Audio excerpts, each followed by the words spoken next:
MMC का health बार बार repair हो सकता है। समझ रहे हो बात?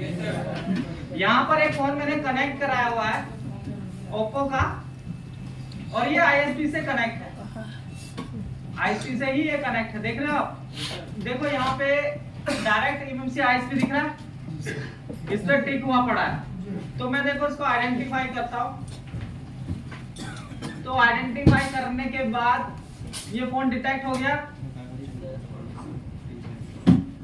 यहाँ पे कुछ दिखा रहा है डिवाइस पार्टीशन इनकम्प्लीट, क्योंकि एमएमसी कौन सी है ये? SK Hynix. आप बाजार से लाते हो सेकंड हैंड, बहुत चालाक बनते हो अपने आप में कि मैं चालाक बनूंगा, मैं एसके हाइनिक्स की लाऊंगा। तो चालाक बन लेना, चालाकी निकल जाएगी। जब उसकी आएगी बैड हेल्थ और वो हो चुकी होगी तो कर लो रिपेयर। है हमें ऐसी एमएमसी चाहिए जिसकी एमएमसी की बैड हेल्थ हम रिपेयर कर पाए बार बार। तो वो सैमसंग की एमएमसी में ही हो पाता है। समझ रहे हो बात? जी सर। दूसरा, यहाँ पर आप देख रहे हो प्रोविजन काउंटर लिखा है, आरपीएम भी दिख रहा है। तो बड़ा कर देते हैं, जूम कर देंगे भाई। होगा भाई, जूम होगा। जूम के लिए मुझे सॉफ्टवेयर चलाना होगा। जूम का सॉफ्टवेयर भारी पड़ा है। ये रहा। तुम्हें जब सॉफ्टवेयर में पूरा आता तो क्यों दिख रहे? देखो हम इसे खोल देंगे। ये आपको जूम करके मैं दिखा रहा हूँ। 2-4 दिन और साथ दे दो, उसके बाद तो खैर क्लास का आपको पता ही है। लेकिन अगर अच्छे से और पढ़ लोगे तो और अच्छे से सीख के जाओगे। जो भी सीखा अब तक अच्छा ही सीखा है। ठीक है। अब देखो ये प्रोविजन काउंटर यहाँ की तरफ लिखा है। ठीक है। अब ये सैमसंग की एमएमसी के अलावा जो बाकी ब्रांड की एमएमसी होती है ना, जूम हो चुका है। अब इससे ज्यादा जूम नहीं होगा। अब ठीक है। और भी ज्यादा जूम करूंगा तो ये ले और देख। आप दिख रहा हटेगा ही है? चलो, अब इसका प्रोविजन काउंटर दिखाने का मेरा मतलब ये है कि सैमसंग की जो एमएमसी होती है और उसका जो है हम बैड हेल्थ रिपेयर करते हैं तो बार बार कर सकते हैं। ठीक है जी सर। उसके अंदर हम बैड हेल्थ इस तरीके से नहीं कर पाते जो इस तरीके से दिखाया हुआ है। जी सर। देख रहे हो? जी सर। सैमसंग की एमएमसी का सबसे बड़ा रीजन लगाने के 2 रीजन है, वो मैं समझा देता हूँ, फिर हम फोन माइक्रो डीबी के सॉफ्टवेयर पे आएंगे। जी सर। ठीक है। नोट 3 हो नोट 4 हो, ये तो भाई सॉफ्टवेयर का नाम है जिससे मैं लिखूंगा। ठीक है। बेल आ गया। देखो अब थोड़ा चला अपना, चल जा भाई। हाँ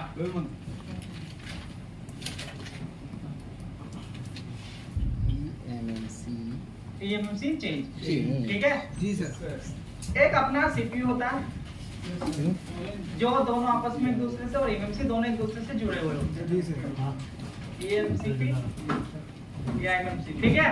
अब ये दोनों को जब कंपनी लगाती है ना तो दोनों को एक साथ बाइंड कर देती है, जिसे कहते हैं आरपीएमबी की। क्या चाहिए इसको? आरपीएमबी की।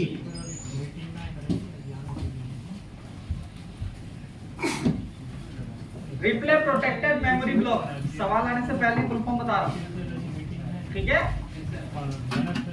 रिप्ले प्रोटेक्टेड मेमोरी ब्लॉक यानी कि सीपीयू और एमएमसी के बीच में कम्युनिकेशन होता है। जब एमएमसी बैठाते हैं, वो कंपनी बैठा के देते हैं कि हमने इन दोनों को साथ ही लगाया था। कंपनी नहीं चाहती कि आप एमएमसी चेंज करो। जी sir. Replay protected memory block, replay protected memory block. अब हम तो चेंज करना चाहते हैं तो क्या होता है, इसके लिए लिमिटेशन होती है। जब ये पुरानी एमएमसी है एसके हाइनिक्स वाली, तो हम इसका बैड हेल्थ रिपेयर कर देते हैं ना, तो भी इसके अंदर आरपीएमबी का जो डाटा है वो पड़ा रह जाता है। देखो इसका ऑलरेडी बैड हेल्थ रिपेयर हो चुका है ना। डिवाइस पार्टीशन कंप्लीटेड, लेकिन प्रोविजन काउंटर तो लिखा आ रहा है ना।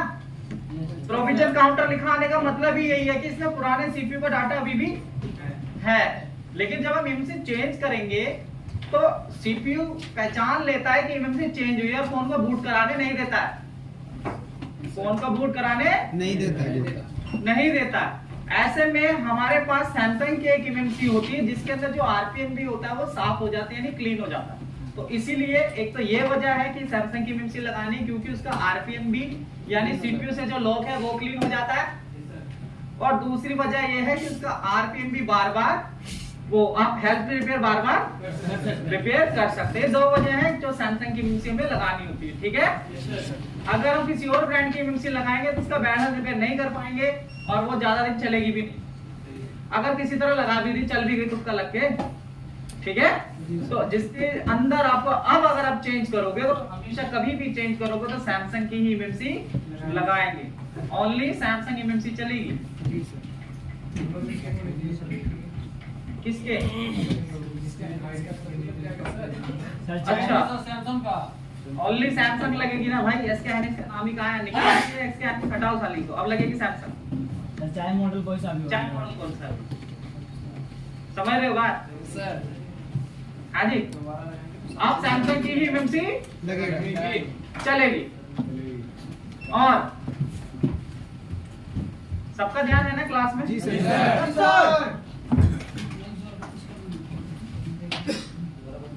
दोबारा बोलो ब्लैंक मिल जाती है। क्या? अच्छा नहीं, ठीक है, ध्यान रहेगा। तो ये बच्चा सा लग रहा है मैंने जो लोग बनाया है नहीं। चलो ठीक है ना, इसने दोनों को पकड़ा हुआ है। अच्छा, सीपीयू और एमएमसी में से कोई भी चेंज करोगे तो आरपीएम की उसके लिए एक बाधा हुई जिसकी वजह से चेंज नहीं हो पाएगा। अब आप ये मत सोचना कि किसी भी सेट की एमएमसी चेंज हो जाएगी। आज तक सैमसंग ये नाम है हमारा, ओप्पो A3s की चेंज नहीं हो पा रही है। तो एक बार होता जब आप सीपीयू और एमएमसी साथ साथ चेंज करते हो, वो तो फिर स्वैप हुआ ना, वो तो स्वैप हुआ। आपने दूसरी एमएमसी सीपीयू उठा के दूसरे में डाल दिया, वो तो स्वैप है ना भाई? हाँ परेश, एक काम कर, हमें धोखा देने के लिए सर पे 2 आंखें बना ला तू। नहीं देखेंगे भी आंखें, यहाँ परेश हमें देख रहा, ठीक है।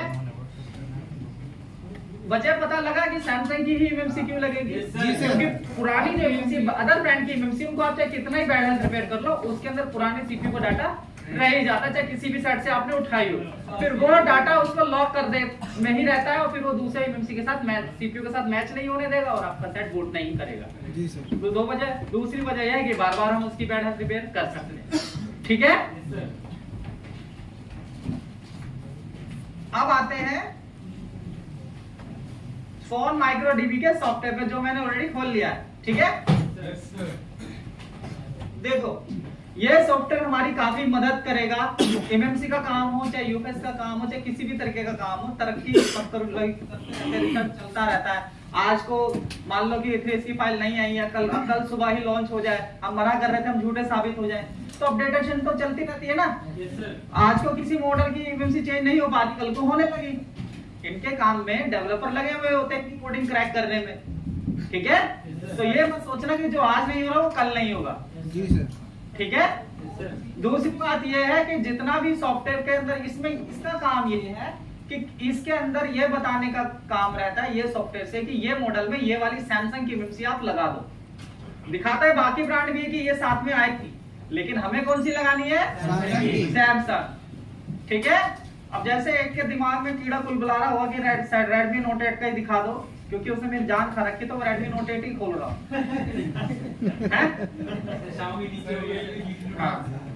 सही है सर। नहीं, कीड़ा भी शांत और पढ़ाई भी। रेडमी नोट 8, ठीक है भाई। इस पे डबल क्लिक करा, अब देखो इसके अंदर 2 ही सैमसंग की एमएमसी दिखा रहा है, 4 GB 464, हाँ जी दिखा रहा है। अब एक बात बताइए आप, इसमें सैमसंग की के अलावा बाकी भी दिखा रहा है, लेकिन वो हम क्यों नहीं लगाएंगे? एक तो उसमें आरपीएम भी क्लीन नहीं हो सकता, दूसरा उसका bad and bar bar repair नहीं कर सकते। सैमसंग की एमएमसी सबसे बेस्ट एमएमसी होती है और उसी को ही यूज करता है, ठीक है। अगर आप माइक्रोन फेल दोगे तो वो 2-3 दिन में ही वापस आ जाएगा। एसके हाइनेक्स फेल दोगे तो चलो महीना चला दिया, लेकिन काम फिर वही दोबारा करना पड़ेगा, तो मेहनत एक ही बार करो ना। ये सेट में आप इसके अंदर एक डाटा शीट समझ लीजिए, 30 मोबाइल की अगर एमएमसी का डाटा इसमें है तो उसको आप समझना उसी की ही चेंज हो सकती है एमएमसी, और जिसका नहीं दिखा रहा है तो उसका नहीं हो पाएगा। ये इससे ये फायदा होता है। हम किस किस का याद रखेंगे बताओ, है ना? हम किस किस का याद रखेंगे भाई? जिसकी एमएमसी बता रहा है उसी का चेंज हो सकता है, ठीक है जी सर। समझ रहे ना बात?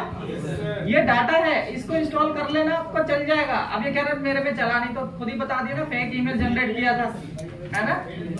पेड नहीं है, आप इससे फ्री में रजिस्टर कर सकते हो।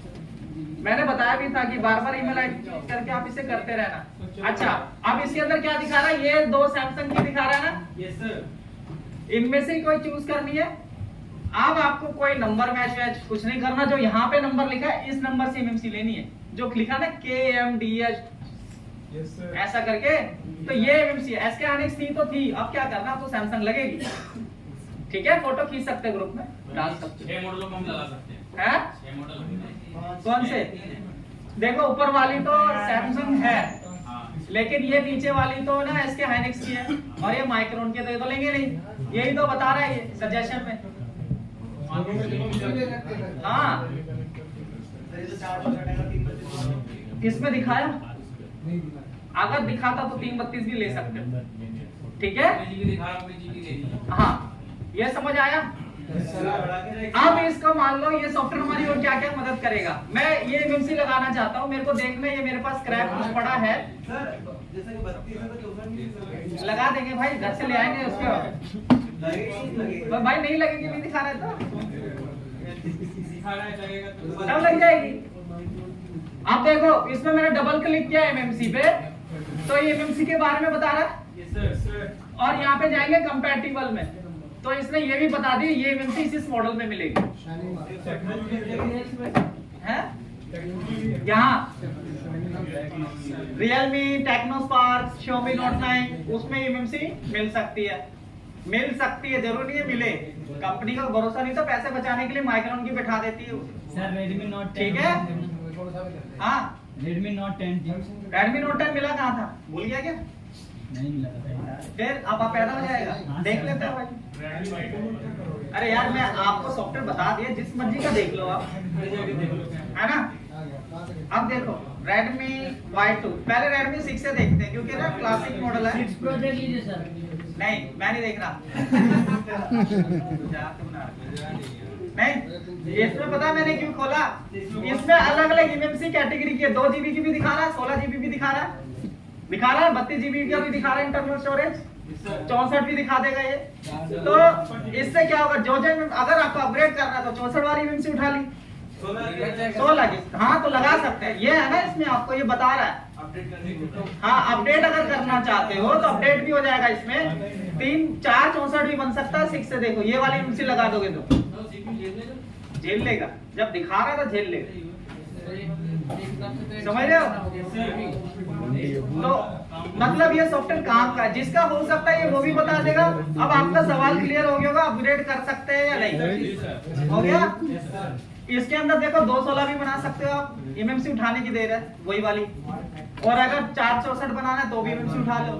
अब आपको ये तो ये भी बता रहा है कि 464 किस मॉडल में मिलेगी, क्लिक किया, आगे कंपैटिबल में गए तो देखो इस मॉडल में मिल रही है, Note 7 में मिल रही है, Max 2 में मिल रही है ना? ये सॉफ्टवेयर काम का है, आज ही इंस्टॉल कर लेना। क्या करेगा, ट्रॉफी लॉन्ग करेगा, है भाई? इसको ट्रॉफी दिया जरा, कोने में ले जाके। हाँ चलो, ये हुआ। अब ये सॉफ्टवेयर का सिर्फ इतना ही काम है, ये बताएगा कि इस सेट के अंदर एमएमसी चेंज हो सकती है या फिर नहीं, और अपग्रेड हो सकता है या फिर नहीं। इसको बस खाली आप, और ये तीसरा काम ये भी कर देगा कि आपको मॉडल भी बता देगा ये एमएमसी इस मॉडल में मिल सकती है, ठीक है? जी सर। हैं?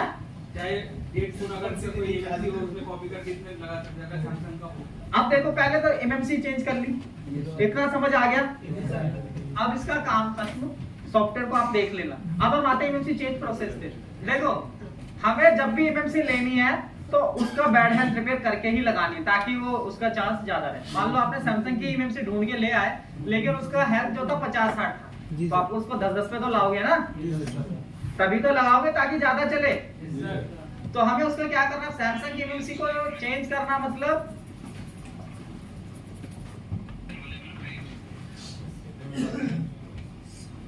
प्रोसेस, ठीक है। फर्स्ट है फाइंड कंपैटिबल सैमसंग एमएनसी, लिखते रहना चाहे।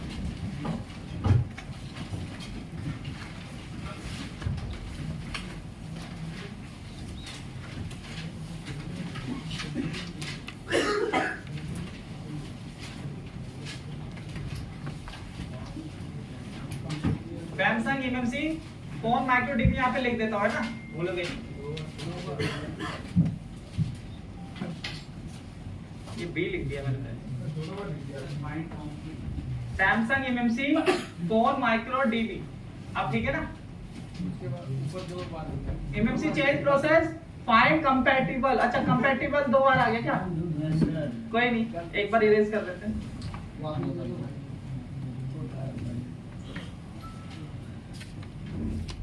Find compatible Samsung MMC phone micro dB से, ठीक है। दूसरा नंबर इसका आरपीएम भी क्लीन करना है। आपको याद है आरपीएम भी क्लीन कैसे किया था? कैसे? मैं बता देता हूँ। भाई कंपैटिबल एमएमसी सॉफ्टवेयर से ढूंढ लोगे, अब उसे नया बनाना है यानी कि आरपीएम भी क्लीन करना है। और रिपेयर बैड हेल्थ। आरपीएम भी क्लीन मतलब आरपीएम भी क्लीन यानी बैड हेल्थ रिपेयर करना सैमसंग की एमएमसी का। 2 नंबर हो गया। कैसे करेंगे देखो, अरे हम ही बताएंगे और कौन बताएगा भाई। पिछली क्लास में मैंने बताया भी था। आप ये तो सैमसंग की खैर है नहीं, लेकिन इसी में दिखा देता हूं। देखो आपने एमएमसी लगाई, आइडेंटिफाई किया, आपको लगा हेल्थ गड़बड़ है तो क्या करोगे आप? इरेज करोगे और एमएमसी फैक्ट इरेज कर दोगे हेल्थ चेक के बाद। जी सर। फिर आपने क्या करना था, रीड एमएमसी एफडब्ल्यू, याद आया लिखा हाँ हुआ? सर। रीड करा आपने उसके फर्मवेयर को, जी सर। फिर सेव कर लिया कहीं पे। जी सर। फिर कंट्रोल प्लस शिफ्ट एफ दबा के अपडेट एमएमसी एफडब्ल्यू पे क्लिक किया, फिर वही फाइल सेलेक्ट कर दी ना जो हमने सेव की थी, बस, और यस कर दो, हो गया आरपीएम भी क्लीन। और वो यही तो करना था, वही बैड हेल्थ रिपेयर करना, मतलब इतना करना है।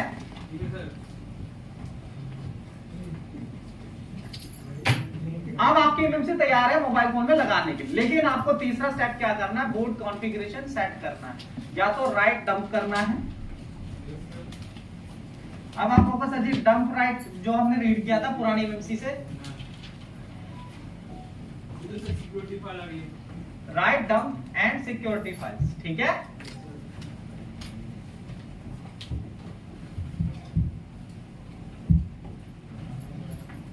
Right dump and security files. अगर आपके पास डंप और सिक्योरिटी नहीं है तो आप इसकी जगह ये भी लिख सकते हो, सेट बूट कॉन्फ़िगरेशन। अभी दिखा दूंगा। जब आपकी सैमसंग की एमएमसी की बैड हेल्थ आप प्रिपेयर करोगे तो बूट अनेबल तो होगी नहीं,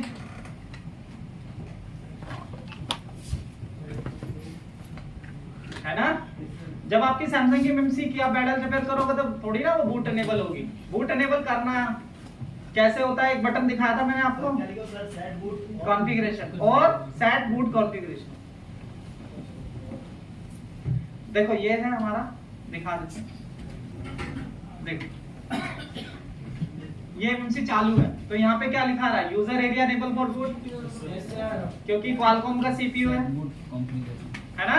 तो अगर आपको पता लगा कि मीडियाटेक का, तो यहाँ से मीडियाटेक सेलेक्ट कर दो कि हो गया बूट सेलेक्ट, करके भी दिखाया था, है ना। हाँ जी, करके नहीं दिखाऊंगा क्योंकि सेट ओप्पो का लगा हुआ है। लिख दो, लिख लेने दीजिए बोल रहे हैं। अच्छा वैसे इसको देख लो, फिर मैं पेज पे छोड़ ही रहा हूँ। लिख लिया। तो ये मैं पिछला ही रिवाइज करा था, ये मैंने इनका A12 शायद मैंने करा भी था बूट कॉन्फ़िग, है ना। ये तो A3S, ठीक है। इतना होने के बाद आपकी मर्जी है, आप डंपर सिक्योरिटी डाल दो, ठीक है। अगर नहीं भी डालते हो तो सेट बूट कॉन्फ़िगरेशन करने के बाद MMC को लगा दो फोन में और USB से फ्लैश करना है, ठीक है। आपकी मर्जी है कि आप बॉक्स के अंदर लगाओ फ्लैश करने के लिए या फिर USB से करो, लेकिन है ना बूट है ना कई बार लेता नहीं है। वैसे बता दूंगा मैं फ्लैश कैसे होता है, लेकिन कई बार बूट तो डबल काम करने से अच्छा सीधा USB से ना लगा दे, उससे दो चीजें क्लियर हो जाएंगी। IMEI नंबर डंप और सिक्योरिटी के साथ ही चढ़ जाता है। ये ना नई MMC में रीड भाई पुरानी MMC से, तो फिर वो स्टेप छोड़ दो, सीधा बूट कॉन्फ़िगरेशन करो, फिर ये स्किप हो जाएगा ना राइट डंप और सिक्योरिटी का। तीसरा ऑप्शन इसी के नीचे क्या लिखा है, चढ़ जाएगा। अरे तो बदलने का भी तो सेम ही है। अगर आप पे सिक्योरिटी नहीं है तो आपको QCN वगैरह डालनी पड़ती है, लेकिन सेट तो करना पड़ेगा। या पहले IMEI डाल दोगे डेड फोन में, कैसे डालोगे? पहले बार IMEI चिल्ला रहे हो तो पहले बता दो डेड में डालोगे हैं? चालू तो करना पड़ेगा ना। जब चालू कर लोगे तो 100 रास्ते खुल जाएंगे आपके IMEI वगैरह सिक्योरिटी रिपेयर करने के। ऑन ही नहीं है तो हाँ बहुत कुछ से हो जाता है। अब आप कहोगे नहीं IMEI अभी बता दो डेड में, तो डेड में बताएंगे कैसे, क्योंकि वो तो डेड है अभी। पहले आपको सेट को ऑन करना है, तभी तो सिक्योरिटी रिपेयर होगी ना। जी सर।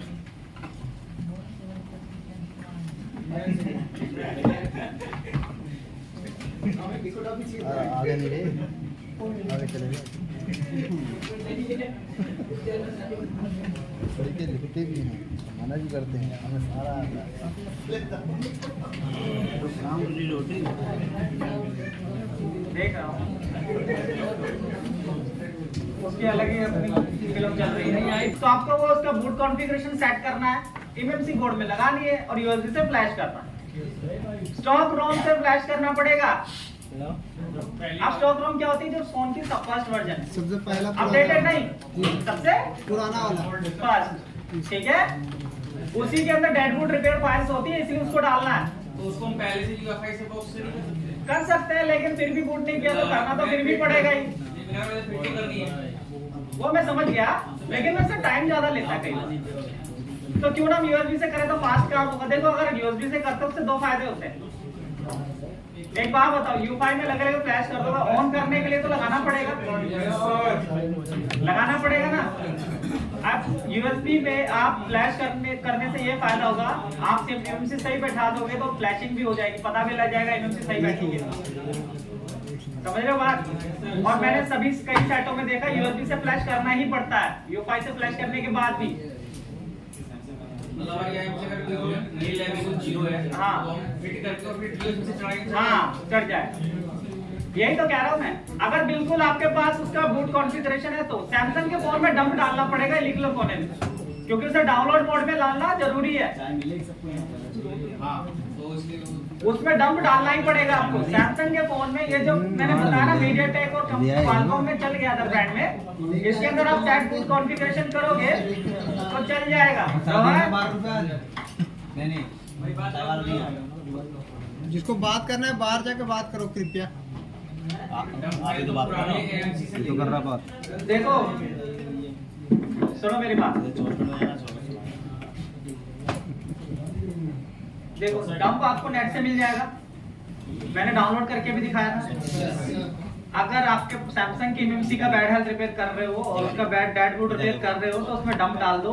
डंप डालने से नेट पे आपको मिल जाएगा। डंप डालने से ये होता है कि डाउनलोड मोड खुल जाता है, क्योंकि फ्लैश करना है ना। जी सर। और अगर और कोई ब्रांड है जैसे MediaTek का प्रोसेसर है, क्वालकॉम का, उसमें डाउनलोड मोड नहीं चाहिए, उसमें EDR चाहिए या फिर आपको पोर्ट चाहिए, तो ऐसे में आपका ये इतना स्टेप चल जाएगा। थोड़ी समझदारी दिखाओ काम, ठीक है। सैमसंग में ही डंप चाहिए क्योंकि उसमें आपको डाउनलोड मोड चाहिए ही होगा, तभी डंप डालने से डाउनलोड मोड खुल जाता है और आप फ्लैश कर पाते हो। सिक्योरिटी फाइल्स तो बाद में आएगी ना, अगर आप पे डम्प और सिक्योरिटी दोनों साथ साथ नहीं डाल सकते, और सिक्योरिटी आपके पास है तो वो उसके साथ बात डाल दी। नहीं है तो भाई नहीं है तो आपको मैंने बताया रास्ता कि भाई आपके ऊपर कंडियोरा चिमेरा वगैरह होना चाहिए, ठीक है। जिस फोन में और जब आप जिस फोन में डाउनलोडिंग मोड पे ना जाए तो डंप फाइल डाल के प्लस कर सकते हैं। जिस फोन में डाउनलोडिंग मोड पर नहीं आएगा। एक बात बताओ, देखो सिंपल मैं आपके लिए इजी कर रहा था, आप ही उसे कॉम्प्लिकेटेड करो, ठीक है।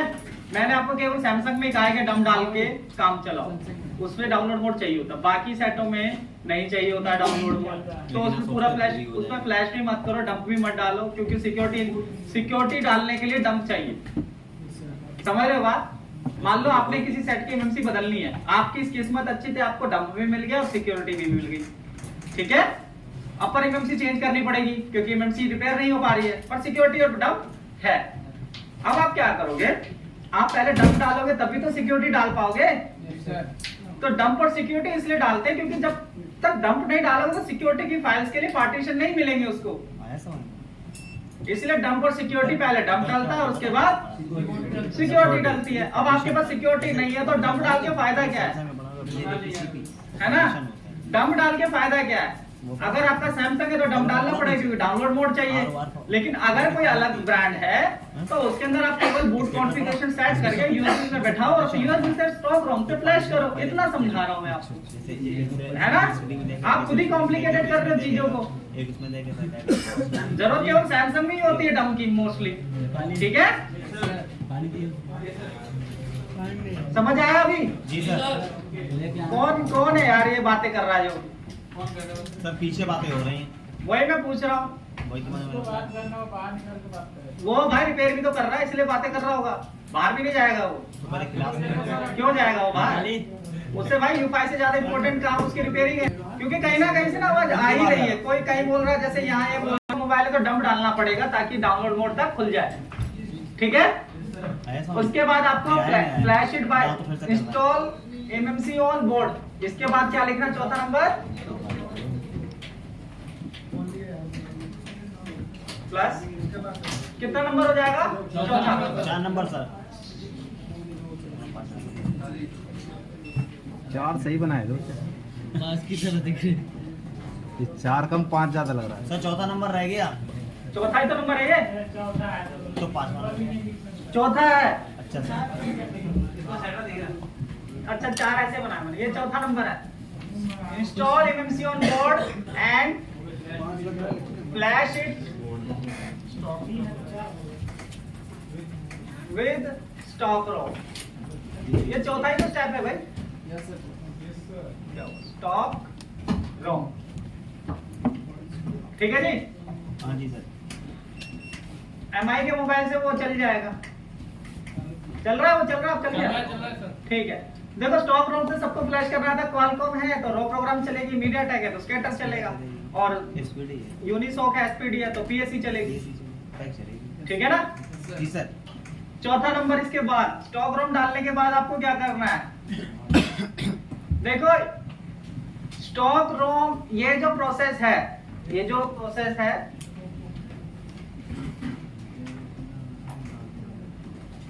ये वाला, ये लिख लेना मीडियाटेक के लिए, यहाँ पे लिख देता हूँ एमटीके, मीडियाटेक हाँ मैं क्वालकॉम का लिखवा दूंगा, ठीक है। ओनली मीडियाटेक के लिए, हाँ क्योंकि मीडियाटेक के जो सीपीयू होते हैं वो लो सिक्योरिटी सीपीयू होते हैं, उनकी ज्यादातर मॉडल की एमएमसी आप इस तरीके से चेंज कर लोगे। नेक्स्ट पेज करो जरा, जी सर। लिखो ये वाला फर्स्ट फोर्थ सर, 4 वाला 5वां नंबर एमआई या फिर क्वालकॉम, ठीक है। दोनों साथ साथ ही चलेगा। देखो मीडियाटेक का एमआई है तो हो जाएगा इससे, एमआई और क्वालकॉम का वो स्पेक्ट्रम नहीं, एमआई मोबाइल होता है और एक क्वालकॉम सीपीयू होता है, जी सर। तो दोनों का प्रोसेस एक जैसा ही है, वो बता दो। स्पेक्ट्रम वगैरह में भी ये चल जाएगा, कौन सा है बताना पहले।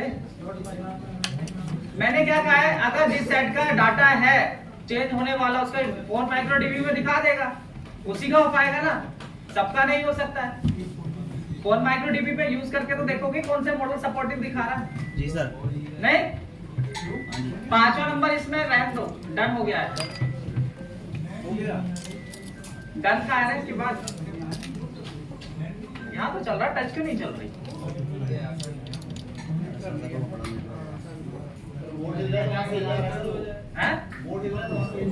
नहीं प्रॉब्लम है। और मीडियाटेक के स्पेक्ट्रम वगैरह के जो मोबाइल है उनकी सिक्योरिटी लो होती, तो ये प्रोसेस से आप एमएमसी चेंज कर लोगे, सिक्योरिटी डाल लोगे, डंप डाल लोगे, ठीक है। लेकिन जो क्वालकॉम या एमआई के मोबाइल होते हैं उनके लिए ना स्पेशल फाइल भी चाहिए होती है, तभी जाकर के फोन बूट करता है, तभी जाकर के फोन बूट करता है। उसको कहते हैं एमएमसी चेंज फाइल। हाँ जी, नहीं ये नया पेज लिखना है, ये तो हो गया पहला, एमटीके वाला हो गया सर। हाँ, एमटीके अदर ब्रांड लिख लो, ठीक है। अभी चल बात करना जाना पड़ेगा, ठीक है। फर्स्ट कोई स्टेप आएगा, नीड कंपैटिबल आरपीएमबी क्लीन एमएमसी, ठीक है। पहला तो काम आपको ये करना है, एमएमसी लेनी और आरपीएमबी को क्लीन कर लेना है। फर्स्ट स्टेप तो यही है, वही वाला है ना। दूसरा नंबर देखो, एमआई का मोबाइल हो चाहे क्वालकॉम मोबाइल हो, एमआई, हाँ एमआई लिखा है, हाँ एमआई लिखा है, आई कर देता हूं, ठीक है। अब क्वालकॉम के मोबाइल में सिक्योरिटी हाई होती है, उसका मीडियाटेक की तरह जैसे आपको मैंने बताया ना, उसमें सीधा सीधा क्या किया हमने, भाई डंप डाल दिया, सिक्योरिटी डाल दी। चलो डंप और सिक्योरिटी नहीं है तो हमने क्या किया, स्टॉक रोम से फ्लैश कर दिया, ऑन हो गया, उसमें ज्यादातर हो जाता है।